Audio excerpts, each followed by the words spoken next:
In a riveting and captivating scene, Lee finally musters the courage to confront the bewildering truth that they are, in fact, the same entity. Cabus, with an air of unwavering support, reassures him that she's here for him now that he's awakened to this extraordinary reality. However, Lee's emotions surge, and his words become an emotional storm that baffles those around him, leaving them wondering if he's some kind of eccentric oddball. In a moment of profound decision, he bids farewell to his once private life, forever altered by this revelation. Cabus, in her calm wisdom, suggests that it's time to explore the depths of his newfound power. Cabus extends her guiding hand, revealing a mesmerizing status board that beckons Lee's attention. As his gaze fixates on her name displayed on the screen, she unfolds the mind-bending truth. His sole skill is, astonishingly, none other than herself. The realization dawns upon him that while others awaken with singular abilities, he now possesses two distinct skills at his disposal. The gravity of his uniqueness begins to settle in as he comprehends that he might be a one-of-a-kind hunter, akin to the legendary Hanyeol, a master of the craft. Cabus elucidates further, explaining that he can now learn a multitude of skills through her, marking the beginning of an incredible journey. As Lee immerses himself in this new world of potential, a sudden revelation interrupts his focus. The news arrives that they've brought forth an imposing Alcatraz for him to dismantle. The factory manager, wearing an impatient frown, questions Lee's apparent lack of work. Lee, now on the brink of another revelation, approaches the monstrous entity that awaits him, completely unprepared for the astonishing sight that awaits him. Amidst the looming monstrosity, Lee's keen eyes detect a surreal phenomenon. Glowing lines etched upon the creature's formidable frame, marking the precise spots where his knife should find its mark. A shock of amazement courses through him, but determination prevails as he continues his intricate work. Intriguingly, he finds himself engaging in a conversation with a coworker instead of reaching out to Cabus for guidance, unwittingly weaving the threads of an unforeseen predicament. Then, like a guiding light, Cabus emerges at his side from her slumber, explaining the intricate guidelines accompanying the monsters. With her support, what should have been a 3-hour task evolves into an absorbing hour-long endeavor. In the creature's remains, Lee's searching hands uncover a precious spirit stone, yet he grapples with the uncertainty of his value. Dawn breaks, and the world resumes its relentless motion. At work, the manager scrutinizes Lee's every move. With his newfound skill, Lee eventually completes his task, leaving his boss in utter astonishment.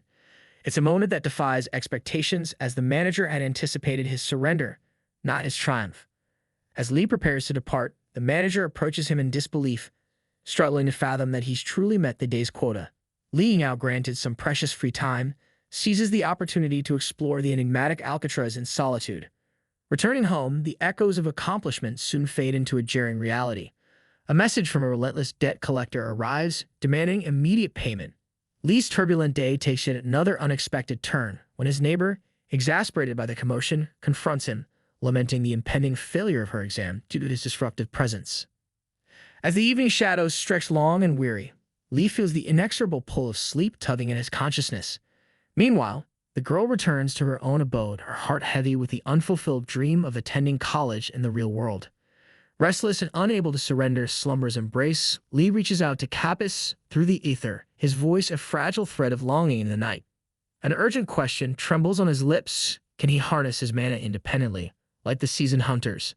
In the dark expanse of their connection, Cabus contemplates his inquiry, recognizing that such mastery requires time, especially for someone with a fledgling level like his. She advises him to test his abilities by holding his hands together, envisioning himself as a tree, and the outcome is smaller than she had anticipated. As Lee's frustration mounts, the girl re-enters the scene, an unwelcome interruption to his internal struggles. She pleads with him to quell the racket, a quiet plea amidst her academic pursuits. With a humble apology, Lee grants her the tranquility she craves, releasing her back to the realm of textbooks and exams. Once again, he hurries through the day's toil, driven by an insatiable urge to escape the confines of the factory, only to lament missing a meal at the factory restaurant. Regret gnaws at him, a sharp reminder that the house's inductor remains stubbornly unrepaired. With a satisfied stomach, Lee steps into the open air, a world of possibilities beckoning. His mind wanders back to his school days, to the echoes of baseball games and camaraderie. A smile graces his lips as he discovers that his newfound power can coexist harmoniously with his well-honed baseball skills, a fusion of past and present, filling him with a sense of joy and purpose. He continues his relentless practice, his movements fluid and purposeful. Even as Cabus urges caution and a pause in his training, He resolutely insists on pushing his limits, convinced that he must hone his skills further. Cabis, with a voice tinged with concern, advises him to depart, warning of the looming side effects from the excessive use of mana. However, Lee's pursuit of mastery knows no bounds, and he persists. In a crescendo of effort, Lee's diligence bears fruit as he acquires a new skill, the Power Strike. The rush of newfound power courses through him, just as Cabis had forewarned. The world spins, and he tumbles to the ground, his senses overcome by dizziness. Cabis, now tinged with frustration, chastises him for disregarding her counsel. Lee, humbled by the consequences of his defiance, begins his journey homeward. As he traverses the familiar streets of his neighborhood, an unexpected tableau unfolds before his eyes. Whispered threats and menacing shadows converge, one figure wielding a weapon, the other a helpless victim. Recognition sparks in Lee's eyes as he identifies the girl from next door, caught in this perilous confrontation. Swiftly, his instincts kick in. With precision, he hurls a rock, toppling one of the assailants, a decisive warning. The other, unfazed, ignores the caution and moves into strike. With a deft flourish, Lee manifests a chain, infusing it with the crackling energy of mana. A whirlwind of action unfolds as he dodges blows, striking back with calculated precision, incapacitating the aggressor. The girl, her eyes wide with gratitude, rises from the chaos, her savior a beacon of hope. She embraces Lee, her heart overflowing with thanks for the unexpected guardian who had appeared in her dire moment of need. In the aftermath of the confrontation, Lee's determination transcends his own safety as he marches the defeated thugs into the imposing precinct of the local police station. He recounts the harrowing details, and the skeptical policeman, his brow furrowed in disbelief, struggles to grasp that Lee had orchestrated this turn of events. As he contemplates his journey back home, an unexpected twist unfolds. The girl, Yubia, emerges from the shadows, her presence charged with an air of urgency. She begins a spirited haggling session, ultimately suggesting that Lee escort her home. Despite her optimism, traces of fear still ripple through her, evident in the tremors that course through her being. Returning home, Lee stumbles upon a mysterious note in his pocket bearing a phone number. His thoughts wander to the sender, envisioning her as someone potentially alluring. Yet before diving into this newfound intrigue, he consults his status board, reassured by the signs of steady progress. A surge of excitement propels him to contemplate his plans for the upcoming day off. Upon reaching the local boxing club, Lee is enveloped in a warm embrace by the familiar face of his coach. The same man who had imparted baseball wisdom during Lee's youth now stands before him, extending not only his gratitude but also the use of the gym facilities free of charge.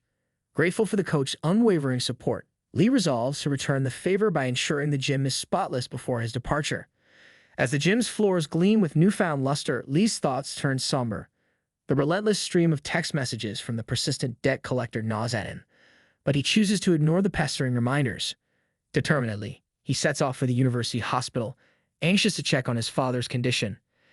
Entering the hushed confines of his father's hospital room, Lee's heart sinks as he observes no discernible improvement. The nurse's words hang heavily in the air, revealing that his father has been immersed in a summer slumber for an astounding 14 hours a day. A looming deadline weighs heavily on his heart. If that count ever reaches 24, the opportunity to reunite with his ailing father may slip away forever. 4 years ago, a shadow fell upon Lee's life when his father's health took a sudden and perplexing downturn. The medical experts were baffled, unable to pinpoint the cause, and it appeared as if some mysterious variant of cancer had ensnared his father's body.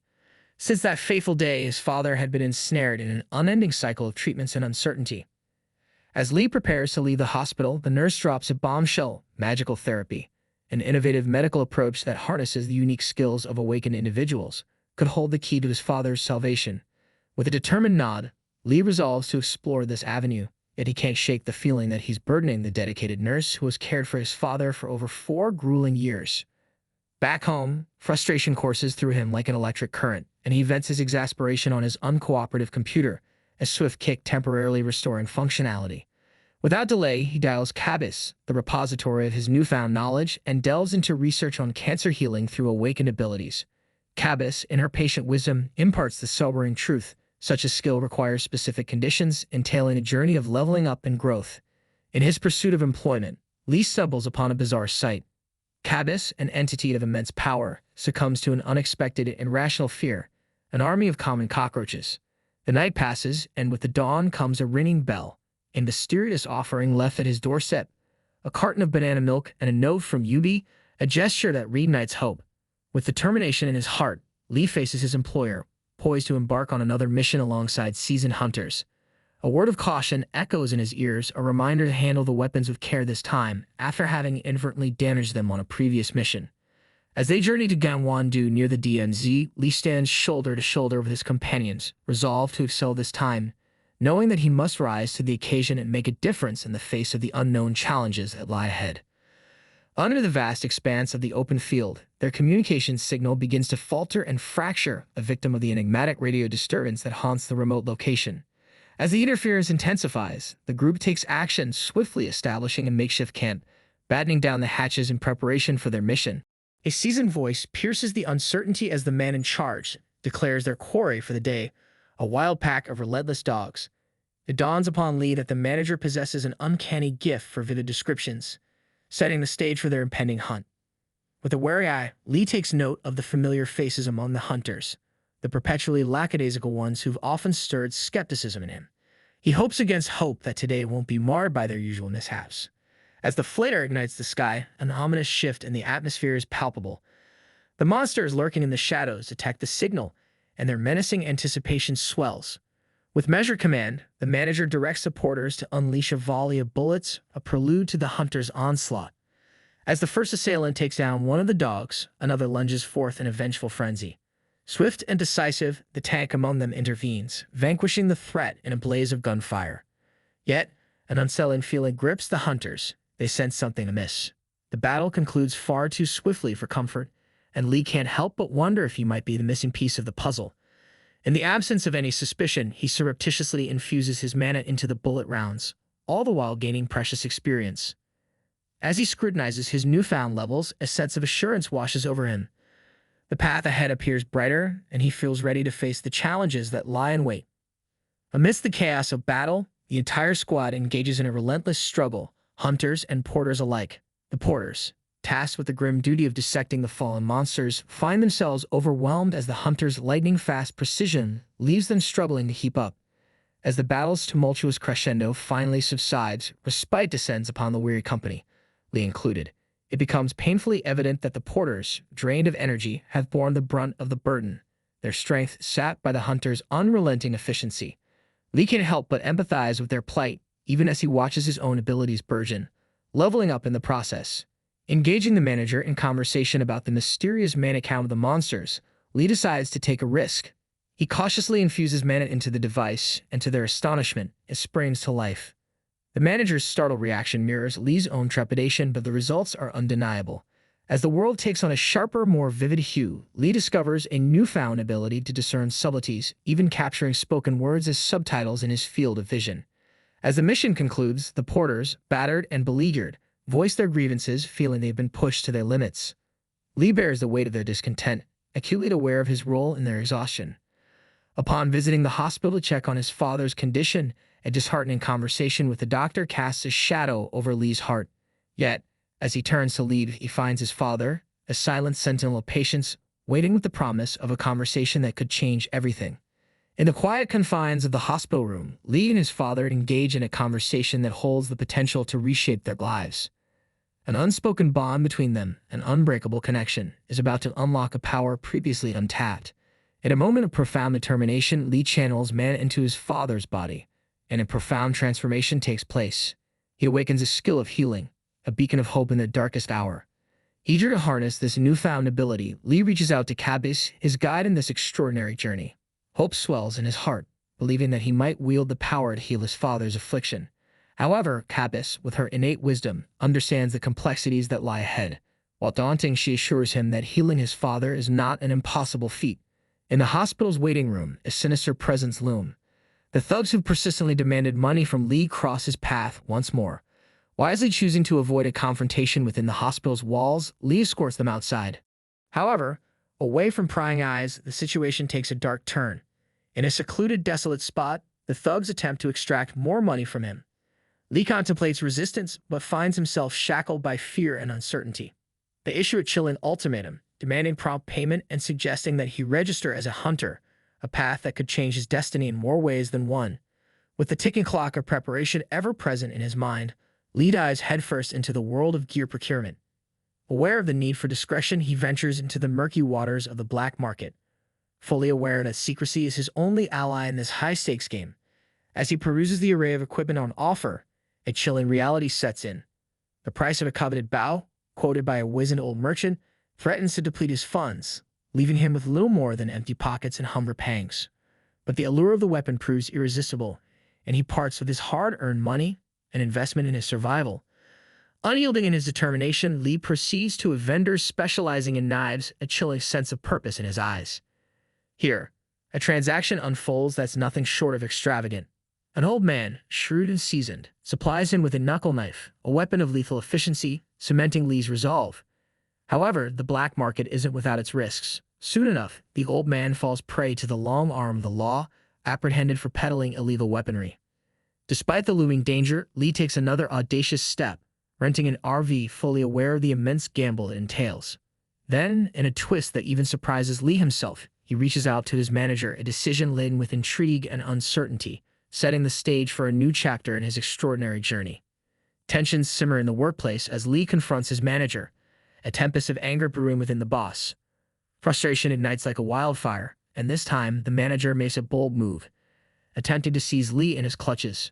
But Lee, resolute and unyielding, grasps the manager's hand with a vice-like grip, a powerful lesson in who truly commands the situation. Amidst the chaos, Lee ingeniously maneuvers to feed the letter to the seething manager, a sly maneuver to keep the letter hidden. A sudden crunch of metal underfoot leaves Lee with a handful of hooks, a precautionary measure he intuits might come in handy in the days to come. Morning light dawns, and Lee is handed the keys to a car, a vehicle that signifies the day's impending hunt. Yet, a grim warning hangs heavy in the air.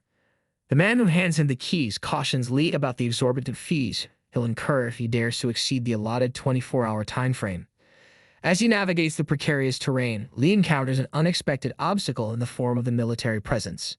However, quick thinking prevails as he secures a license to pass, exploiting the superior officer's lethargy, fully aware that venturing alone as a mere porter in this perilous zone would be nothing short of a suicide mission.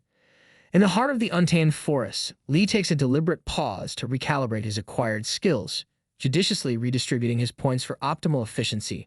With newfound clarity, he embarks on an enigmatic path, tracing elusive footprints through the dense wilderness. As he ventures deeper into the wilderness, the tranquility of the forest is shattered by an ambush from behind. In a heart-pounding moment, his knife slips from his grasp, leaving him vulnerable and exposed. A cold realization dawns as the menacing creature before him is unveiled, an imposing bull-axe, a formidable adversary. Quick thinking becomes Lee's greatest ally as he abandons thoughts of arrows and bows, since the skin of the creature is too hard for such tools to penetrate. Instead, he employs a hunting hook, a versatile tool that serves him well. With uncanny precision, using one of his skills, he restrains the beast, weaving a web of immobilizing bonds. Swift and determined, he slashes at the creature's throat, rendering it lifeless and carving the path to his own progression. Yet, the danger doesn't abate. When he glances backward, a horde of relentless adversaries emerges on the scene, their insatiable hunger for pursuit driving them forward. With adrenaline coursing through his veins, Lee takes flight, scaling the sanctuary of a towering tree, where he clings to the branches, a desperate refuge in a relentless chase through the wild expanse of the forest. Perched precariously in the refuge of the towering tree, Lee's heart pounds with adrenaline, his breaths labored. With a flicker of determination, he channels mana into his arsenal of arrows, a brilliant cascade of power fusing with each shaft. His targets, the relentless pack of pursuers, stand no chance as he picks them off one by one with pinpoint accuracy, setting them spiraling into the abyss below. But the relentless pursuit takes a toll on the tree itself, the weight of countless predators finally proving too much to bear. With a sudden heart-stopping crack, the tree begins to splinter and collapse. With lightning reflexes, Lee launches himself into the neighboring tree, a desperate bid to escape the plummeting disaster. Time and again, Lee dances through the forest canopy, each jump a ballet of life and death. One by one, he takes down his relentless adversaries, using his trusty knuckle knife to dispatch them with ruthless efficiency. The air resounds with the clang of steel meeting flesh as he slices through their ranks. In the aftermath of battle, a profound discovery awaits Lee. Among the fallen, he unearths a low-class gem, a glimmering testament to his newfound power. The thrill of progression courses through his veins, urging him to continue honing his skills, determined to capture more of these elusive foes, each encounter a step closer to mastering his newfound abilities.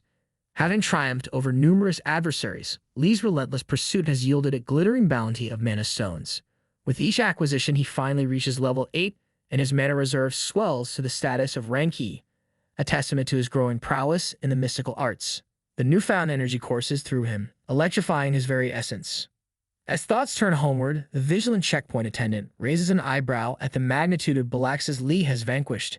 In a serendipitous turn, the inspection takes place only upon entering the forest, offering Lee an unanticipated reprieve. A vow echoes in his heart, a pledge to return as a full-time hunter ready to confront the unknown challenges that lie ahead. With the remnants of the Bolax carcasses duly laid to rest, Lee returns home, his body and spirit wearied from the day's trials. The weariness descends upon him like a heavy cloak, and as the night envelops him, he succumbs to the soothing embrace of slumber, his dreams illuminated by the brilliance of his newfound abilities. A day's rest blankets Lee in a deep slumber, one that devours an excessive portion of his precious mana. As he awakens to the realization of his depleted reserves, a sense of urgency propels him to address the issue at hand. The mana crystal he brought with him beckons, its potential yet untapped. With a glimmer of hope, he contemplates the crystal's promise. After much contemplation, Lee's determination crystallizes into a resolve to seek guidance. His destination, the enigmatic manager, a man shrouded in mystery and, as it turns out, possessed of keen insight. Settled over drinks, they converse, the manager's gaze revealing his prior knowledge of Lee's newfound abilities. The crystals, once hidden, are now brought to light, their luminescent brilliance a testament to Lee's potential. In a turn of unexpected camaraderie, the man lends a helping hand, guiding Lee in his quest for information about the elusive black market. A daring suggestion emerges, using the manager's name as a shield against suspicion. As the evening wanes to a close, the man bids Lee farewell, his words carrying a wish for success in the endeavors that lie ahead. Lee's journey takes him to the designated location, where he invokes the name of the old man, a key to gaining entry to the secretive realm of the black market. Amidst a flurry of negotiations and discussions, Lee carefully unveils the gleaming array of mana stones clutched in his grasp. As the stones are meticulously counted and gathered, a tinge of disappointment creeps into his heart. The grand total, 2217, falls short of the hope for 2400, leaving a faint sense of unfulfilled expectation. The disappointment lingers as he hears the sum of 8 million mentioned, a figure that seems almost unattainable. But when the old woman begins to stipulate her terms and conditions, a glimmer of realization dawns. This indeed is his best and perhaps only option. With determination in his heart, Lee doesn't hesitate. He channels the entire sum to the loan sharks, a single act that marks the end of a harrowing chapter in his life. In a final message, he firmly instructs them not to contact him again, a declaration that carries the weight of newfound freedom and the promise of a brighter future.